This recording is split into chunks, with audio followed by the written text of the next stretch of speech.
I only have 84,000 questions.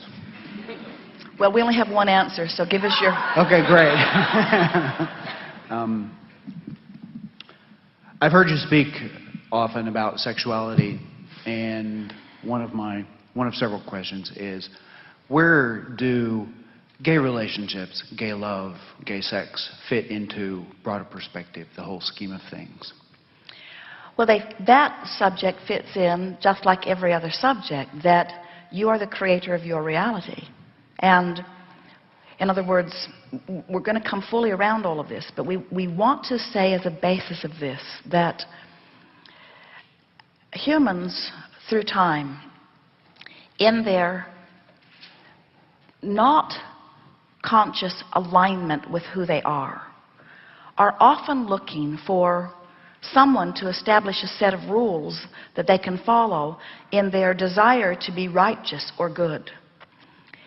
And that set of rules does not exist from a non-physical perspective. In other words, there is not a set of rules. You have not been sent here into this physical environment to identify the rules and to keep them. And it's good for you that that isn't the case, because you have a real scrambled set of rules going on your planet right now. In fact, you are killing each other in record numbers today over your argument about who's got the right set of rules.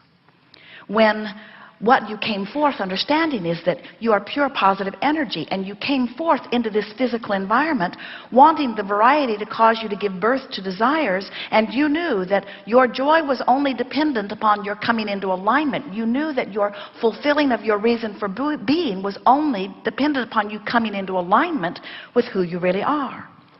So you may have noticed that there are many beings coming forth in the last generation or two, and even more in these powerful days, of energies coming forth from source who are in a stronger way determined to be unconformable. Because so much of the world says, I see that condition and it makes me feel pretty good, so I would vote for a lot more of that. And I see that condition and I don't like the way I feel, so I would not vote for that. So we need to change all of these conditions to be what make me feel good so that I can feel better. A very conditional love that is impossible. Unconditional love says, I see conditions that I prefer and conditions that I don't prefer, and my feeling of love, my feeling of alignment, my alignment itself is dependent only upon the direction of my thoughts. I do not need to control conditions in order to come into alignment. But of course, everyone wants to feel better, don't they? Right. So there are huge numbers of people on the planet today who, even though many of them are speaking unconditional love, they don't understand it at all, because they're still trying to change this condition and this condition so that they can have a better feeling response to it. You know you've really reached the place of being an allower when you're able to allow those who aren't allowing you.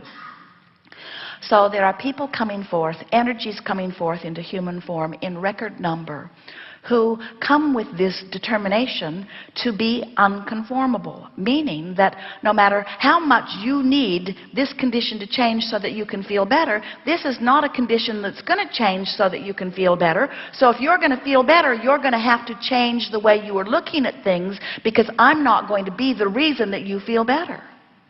So children are coming forth gay, children are coming forth autistic, children are coming forth with all kinds of what humans want to call maladies that we call determination to be secure in their teaching of unconditional love.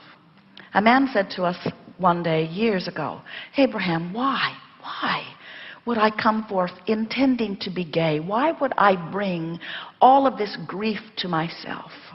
My mother hates me, my father hates me, I have a hard time. And we said, how do you feel about your mother? And he said, I hate her too. I hate her because she hates me.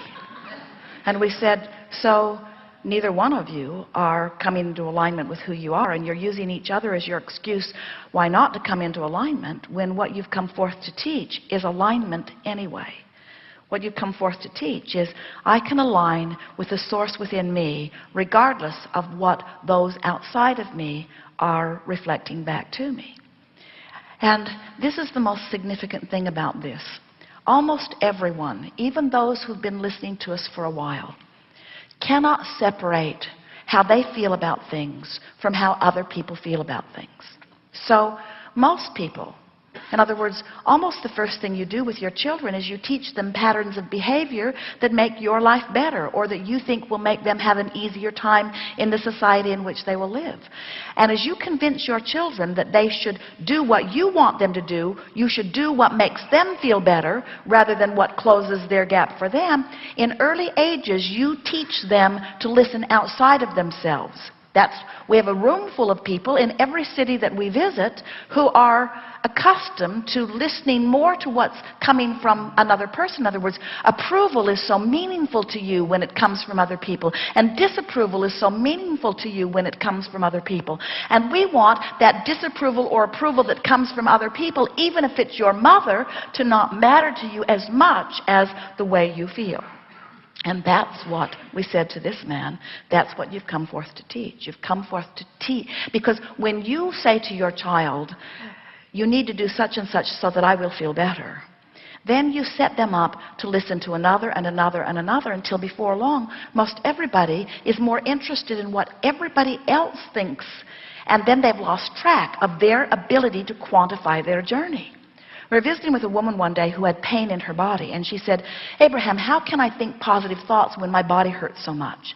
And we said, we know what you're living is what is. But there's a difference between having pain in your body and feeling fear, and having pain in your body and feeling hope. And the difference between fear and hope is the vibrational difference between recovery or not.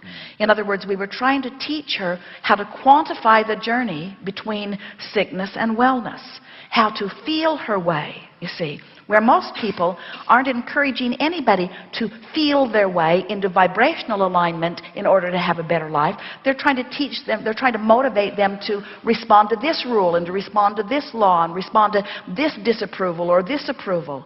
So it is rampant in this civilization today. It is rampant. Almost nobody is listening to their own guidance. Almost nobody is deliberately closing their gap. Almost everybody cares what somebody else says or thinks about what they're doing. And so many people are coming forth saying, well, try this one on. Because this is an orientation that was set forth before I came forth into this physical experience, and I can't change it even if you want me to, you see. And so there are all kinds of ornery little buggers being born. And we don't mean that from our point of view. We mean pioneers of deliberate, powerful creation, teachers to the core of their being. But they're being greeted by those who are immediately slapping labels on them like,